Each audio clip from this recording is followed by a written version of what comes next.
Vamos a los comentarios.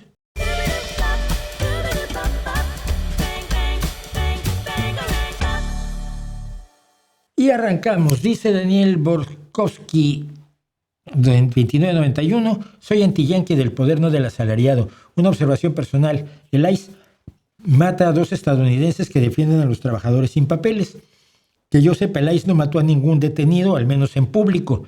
¿No hay un mensaje del gobierno en esto?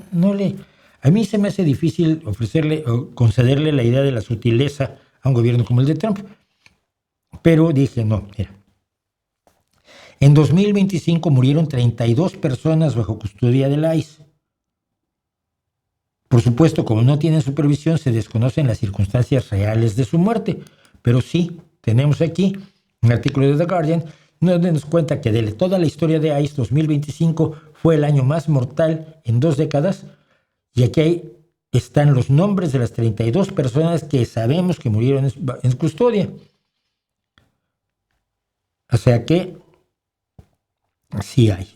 Y llega temprano ahora, hoy antes que en otras ocasiones, nuestro premio Elton.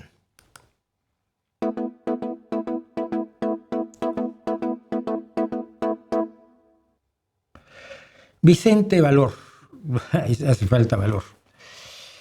Posicionarse estos días a favor de Irán no es defender su régimen. Es señalar a los genocidas. Su régimen es genocida. Mira cuántas democracias hay en Oriente Medio. La israelí, punto. ¿Por qué siempre la mala es la iraní? Verás, porque es la única que está matando a sus propios ciudadanos por miles en las calles. O sea, esto no lo estás viendo ni en Arabia Saudí, ni en Yemen, ni en Arabia Saudí, ni en Qatar, ni en los Emiratos Árabes Unidos. Yo no defiendo su régimen, incluso sabiendo que es de los más suaves. Ha matado a 20, 30 o 40 mil de sus ciudadanos en 2 semanas y es de los más suaves. Y termina diciéndonos, Occidente no está como para dar lecciones de democracia.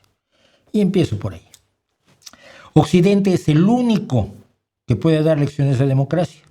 ¿Por qué? Porque ahí se inventó la democracia y ahí se ha desarrollado. Imperfecta, sin duda alguna. Mejor que cualquier otra opción, contundentemente mejor. ¿Dónde vas a tomar clases de democracia si no es en Occidente, papá? Ahora, si matar a 20, 40 o 60 mil de tus ciudadanos, las cifras están en esa incertidumbre. Es ser un régimen de los más suaves. Supongo que Netanyahu y Putin te parecen más inofensivos que un panda recién nacido. Es que las cosas que dicen luego. Rulo Tequil. No, si mi banda favorita no hace la música que me acostumbraron a escuchar, son unos traidores. Así no existiría Piazzolla, Charly García, Spinetta ni The Beatles. Es argentino, fijo.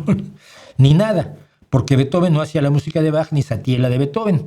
La verdadera música se debe respetar a rajatabla. Eso es la verdadera música que se debe respetar a rajatabla es la de unas ramas golpeando las piedras en la prehistoria. Todo lo demás es innovación traidora. Así el único arte pictórico válido debe ser la pintura rupestre de hace 40,000 años.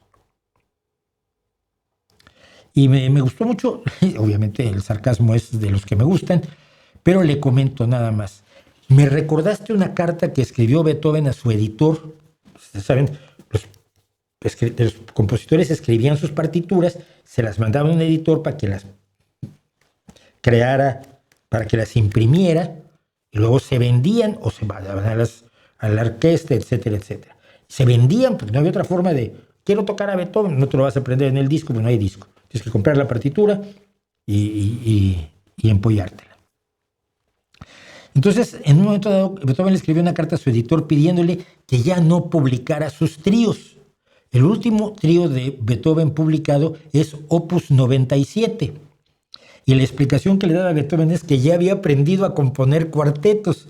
Y los cuartetos de Beethoven empiezan en el Opus 111. Entonces, dejó totalmente de hacer...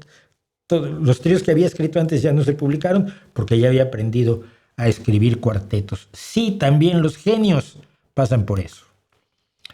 Dice Barajeus, imagínate dejar de estudiar algo solo porque hay una persona que no la entiende. Sería una completa locura. Habla de la filosofía. Hay una persona que no la entiende, que solo Mauricio. Es una locura. Todo el mundo entiende la filosofía de Hegel, menos Mauricio.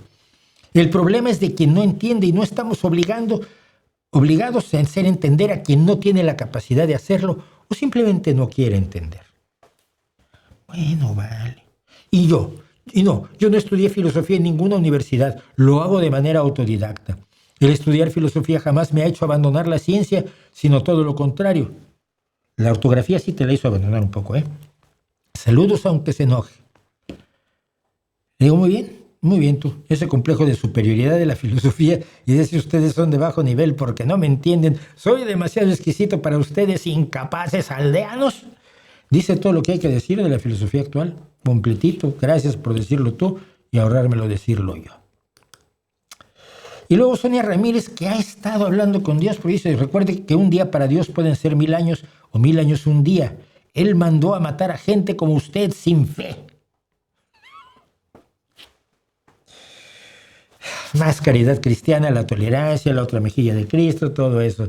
Mira, así como no.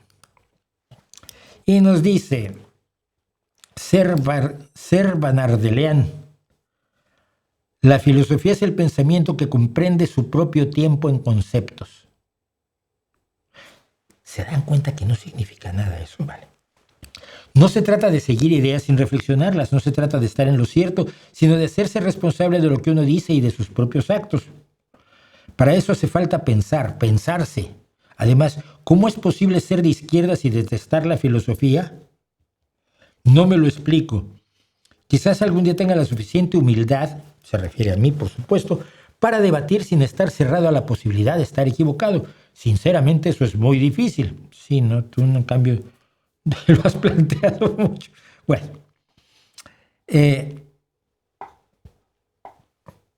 Vale. Mira. Entendemos que no sabes lo que estás diciendo. Juntan palabras porque suenan bien.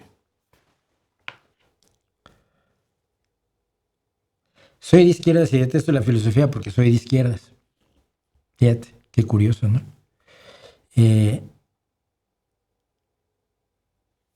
No veo por qué soy de izquierdas y tengo que adorar la filosofía de Dugin o de Heidegger o de Gentile o de toda esta gente que eran nazis. Porque también son filósofos y también hacen filosofía. ¿Tú no los detestas? Sería muy raro, pero bueno. Daniel Amado, que me imagino que también es de por allá. Pero Mauricio, ¿cómo le va a molestar el gol de Maradona con la mano si minutos después hizo el mejor gol de la historia? Calma con el mejor gol de la historia, porque ese gol de Maradona lo ha hecho Messi 20 veces, ¿eh? O sea, esto solo lo dice quien no ha visto jugar a Messi. Pero le explico, mira. ¿Por qué? ¿Por qué me molesta? Si cómo le molesta el gol, quiere decir por qué le molesta. Primero, porque es trampa. Segundo, porque echó a Inglaterra del Mundial con una trampa. El partido acabó 2-1. Uno de esos goles fue trampa. Si no, hubiera sido 1-1. Hubiera ido a tiempos extras, nadie sabe lo que hubiera pasado. Penaltis, nadie sabe lo que hubiera pasado. Pero la trampa primera echó a Inglaterra del Mundial. Yo creo que injustamente. A cualquiera que echan con una trampa es injusto. Luego, tercero, porque los más deshonestos del fútbol llevan 41 años celebrando la trampa como si no fuera para avergonzarse. Bueno, si no se avergüenzan de Bilardo y su písalo. No se avergonzarán tampoco de Maradona, pero bueno. 4, porque soy honesto y me gusta el fútbol limpio, sin Maradonas tramposos que hagan partidos contra las drogas puestos de cocaína hasta el sombrero y que reciban aplausos por un gol tramposo, otro gol bonito y una historia de lo menos ejemplar. Y 5, sobre todo porque es trampa. Es trampa. No es la mano de Dios. Oscar Flores 103 dice, estás mal, por ejemplo, el filósofo Michael Sandel te enseñaría mucho para los temas que tratas. Michael Sandel. Fíjate, hay miles de filósofos. Pero me enseñaría a Michael Sandel. ¿Por qué Michael Sandel y no Lacan, Cioran, Marx, von Mises, Dugin o Heidegger? Si la filosofía es una disciplina seria y rigurosa, pues no deberían opinar distinto todos esos, ¿no? Alguno quizás escribe mejor, otro escribe menos bien, pero todos me dirían lo mismo, ¿no? Ahora, si la filosofía es un batiburrillo donde cada uno dice lo que le sale de los calcetines, explícame por qué crees que quien dice lo correcto es Michael Sandel, que creo que es un filósofo de izquierda, y no Rawls o Gentile. Rawls es un filósofo del libertarianismo de derecha y Gentile es un famoso filósofo fascista. Estoy esperando que me explique. No me ha explicado. Es lo malo que les pide uno y no. Jorge Esteban Tutalcha 4016 me dice: qué pena, querido Mauricio, negar la lucha de clases es negar la realidad. Bueno, primero tienes que entender lo que dije, tienes que oír lo que dije, porque yo no dije que no exista la lucha de clases, dije que la lucha de clases no es el motor fundamental de la historia. Y que la lucha de clases, como la presenta Marx, no es una realidad muy precisa. Pero mira, creer en la lucha de clases es tener una visión religiosa. Primero que nada, la definición de clases se ha difuminado enormemente de tiempos de Marx a hoy. A ver, la clase trabajadora y la clase empresarial las dividía un abismo. Era verlos en la calle, sabías quién era obrero y quién era dueño. Las cosas han cambiado muchísimo.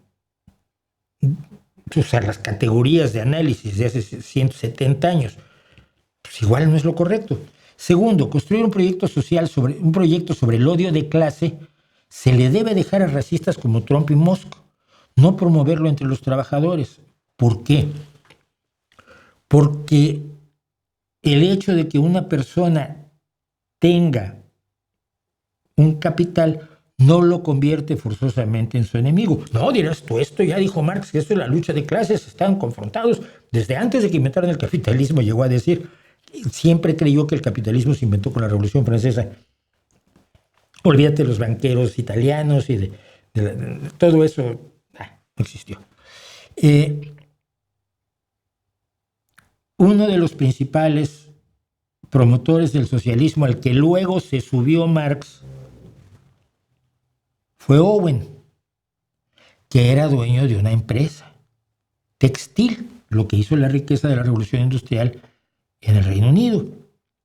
Y Owen, que nunca me atrevo a decir su nombre porque siempre me equivoco, no me acuerdo si era George Owen o otra cosa Owen, pero Owen fue el que decidió que había que luchar en favor de los trabajadores para que tuvieran una jornada de 8 horas, no más. Era salvaje que trabajaran 12 y 14 horas. Y él luchó por ellos y luchó por una sociedad mejor, siendo de la clase explotadora. Así que construir un proyecto sobre el odio no es lo correcto. Tercero, afirmar que la lucha de clases es la realidad sin demostrarlo, deja claro que para ti es un dogma religioso. Lo siento. Y me dice... no, pero luego nos dijo, espera, tengo que regresar. Dije yo, porque me metió otra base, no sé qué fue. Dice, admito la completa abstracción que implica la realidad sin contexto, sin embargo, la historia no nos ha dado ejemplos de lucha de clases. Sí, ejemplos, algunos sí. Empezando por la Revolución Francesa. Sí, la Revolución Francesa fue la lucha de los desposeídos súbditos contra la monarquía, que no eran clases. Marx no los consideraría clases. Dice, sabemos también que entre más desigualdad, más es la barbarie. ¿No es entonces acaso la conciencia de clase el más acertado diagnóstico para combatir la injusticia social? De lo contrario, quisiera que me ilustre qué otra alternativa real tenemos los trabajadores a portas de la indigencia. Primero, la conciencia de clase es una forma de identitarismo que te hace que estés del lado de un grupo social determinado, aunque aunque algunos de ellos tengan graves problemas morales, y que estés en contra de otro grupo determinado, aunque moralmente esté más cerca de ti. Es decir, tú estarías con Irán por ser anti-yanqui, sin reclamarle sus barbaridades. Por poner un ejemplo, la conciencia de clase, yo estoy con los trabajadores, y si hay un trabajador ladrón, y si hay un trabajador asesino, si hay un trabajador que le pega a su mujer, si yo tengo conciencia de clase, estoy con ellos. No, yo no tengo conciencia de clase, tengo principios. Mis principios me hacen estar con los trabajadores, pero no con los que son mala gente.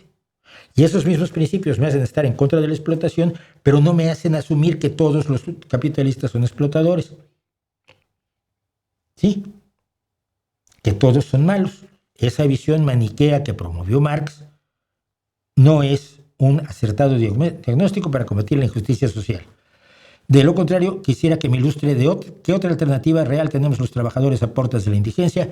La democracia real, la democracia donde tienes voz, la democracia donde se pueden hacer leyes que protejan a los trabajadores. Y cuidado, si por tener conciencia de clase dices que estás a puertas de la indigencia, teniendo internet, ordenador o teléfono, no estás a puertas de la indigencia, hijo mío. Pero las leyes, la democracia, la movilización social pacífica han hecho mucho más por los trabajadores que las revoluciones donde llenas las calles de sangre para que luego vuelvan los mismos emperadores o se erijan en emperadores los que venían a salvarte antes. Fíjate nada más en Vladimir Lenin y en Mao Zedong, por no decir en Fidel. Pero luego me dice E.L. Laguero, hablando sobre el precipicio del agnosticismo que decía yo, el ratoncito Pérez y Santa Claus obviamente son demostrables que no existen. Basta mirar a los padres en Navidad y cuando se cae el diente. En cambio, demostrar la inexistencia de un ser metafísico deidad es imposible para los humanos. Y le digo, no, es muy fácil demostrar que un Dios no existe. Por ejemplo, un Dios todo bueno que permite que pasen los horrores de las dictaduras y el genocidio no existe. Recuerda que las limitaciones de los dioses las ponen los que proponen a los dioses, no yo. Yo no creo en ningún Dios. Si tú me dices que tu Dios existe, tú me defines a tu Dios y ya luego te lo analizo yo. Y entonces me hace una de estos birloques muy propios de los creyentes. Dice, no necesariamente tiene que ser el Dios cristiano, puede ser como el panteísmo. Bueno, si me defíneme tus dioses panteístas y entonces mi respuesta es otra. Es casuística. Tienes 13,000 dioses, tengo 13,000 formas de demostrarte que tu Dios no existe. Julio Gutiérrez, 7533, estamos terminando.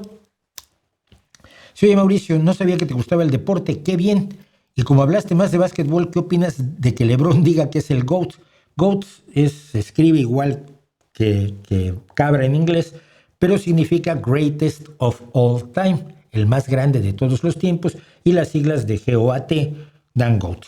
La mayoría dice que es Michael Jordan, me dice Julio. Y le digo yo, mira, sigo el básquetbol desde Will Chamberlain, imagínate. De niño fui a ver a los Globetrotters, a los originales. Uno de mis profesores había sido Globetrotter, mi profesor de inglés, mi profesor Wimburn, don David Wimburn, un negro maravilloso, 1,90 de alto, que había sido Globetrotter. Y daba clases de inglés. Ahora que tengo un hijo jugador, más aún. Hace 5 años soy socio de Círculo Gijón Baloncesto. Cada 15 días estoy en el pabellón con ellos, desgañitándome. Y hoy me gusta más la WNBA, la NBA de las chicas, que la NBA de los chicos, que está necesitada de empujones. Dicho eso, LeBron tiene muchos números debido solo a lo prolongado de su carrera. Jugó con Michael Jordan. Cuidado. Yo no creo que haya un GOAT, el más grande de todos los tiempos, porque distintos jugadores en distintos momentos demostraron capacidades únicas, incluso con reglas distintas. Larry Bird y Magic Johnson juegan en la universidad sin línea de 3 puntos. Ahora, para mí el más grande de todos los tiempos es Larry Bird, por su versatilidad y su creatividad, seguido muy de cerca de Michael Jordan, Magic Johnson y Kobe Bryant. Pero eso deja fuera enormes jugadores, a Kareem Abdul-Jabbar, a Bill Russell, a Nowitzki, a Julius Erving, a Bernard King, y a los que hoy todavía están escribiendo su leyenda: Steph Curry, Jokic, Doncic, Haliburton, Kyrie Irving, que tiene el mejor manejo de balón que yo he visto en mi vida. Pero LeBron estaría entre los 10 mejores, eso probablemente sí. Y el último dice Rafita Ramírez, hoy mismo fue: saludos, se habla del tema OVNI, pero ¿cuál sería para usted un expositor del tema serio? Digo, si el tema pudiera tratar serio, porque no creo que nuestra civilización, no, ahí el dictado falla, se la unida. Es una pregunta que se hicieron científicos como Carl Sagan y Michio Kaku. Y digo, el problema es que esa pregunta se hizo seriamente en el pasado, cuando parecía que había evidencias de la presencia de naves extraterrestres, de objetos voladores no identificados que eran tripulados por inteligencias. Eran los que fue Jacques Vallée, me parece, el que propuso que se les llamara vehículos inteligentes dirigidos, BEDS o BEDIS, vehículos extraterrestres inteligentemente dirigidos. La idea es que no eran solo cosas que volaban, sino que parecía que se movían por inteligencia. Pero a medida que todo resultó un engaño o un error y se estudiaron más y más casos, el interés disminuyó, porque no había nada de dónde agarrarse, como pasó con la investigación en fantasmas, telepatía y espiritismo. Entraste a estudiarlo con toda la seriedad. Si hay algo allí, vale la pena saberlo. ¿Cómo que no? Lo estudias, mira, no es que este es el caso de este fantasma, ya, pues es una doble exposición en la foto. Bueno, pero es este caso de la fantasma, sí, pues este fue un engaño de unas chicas. No, pero esto, no, pues es que esto lo hizo un señor que es un estafador. Y esto está mal contado, no se hizo así. Y este poltergeist que volaban las cosas, sí, pero mira, cuando pones una cámara, el chico es el que avienta las cosas. Después de un tiempo, después de todos los casos que te presentan y que sale lo mismo, resulta que descubres que no hay nada que estudiar. Ahora, por cierto, hace mucho tiempo que Michio Kaku dejó de ser un científico serio. Comenten, los invito a que comenten. No quiero que nadie sienta que... Porque hay gente que siente que soy demasiado duro. Sí, lo siento, así soy. Pero no siempre. Oye, hay comentarios que valen la pena y que me permiten abundar sobre alguna serie de cuestiones que quedan mal entendidas. Así que los invito a seguir comentando y a seguir siendo parte de este maravilloso No hay más.